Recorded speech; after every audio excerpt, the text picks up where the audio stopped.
Baloir I chárte, Diarmuid Johnson an seo. Tá leabhar lúgam, leabhar tá faighte chéig, leabhar brec, gus bhaile mun leabhar sin chur an mór láthir an nacht. Se daí, ceabhach an tidir tára. Ceabhach is duine bhí an, is éireannach a bhí an, is mánach a bhí an.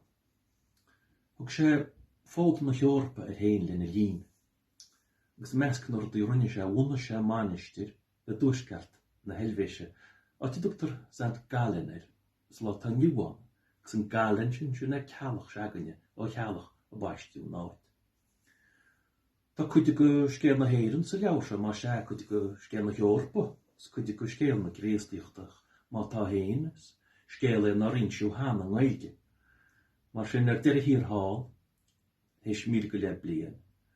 Tá cealach ga thuirte bháile acuin, agus inseo sé scéal héin chuoib sa leabhar se. Tásúil am go bhain sibh soltaiste.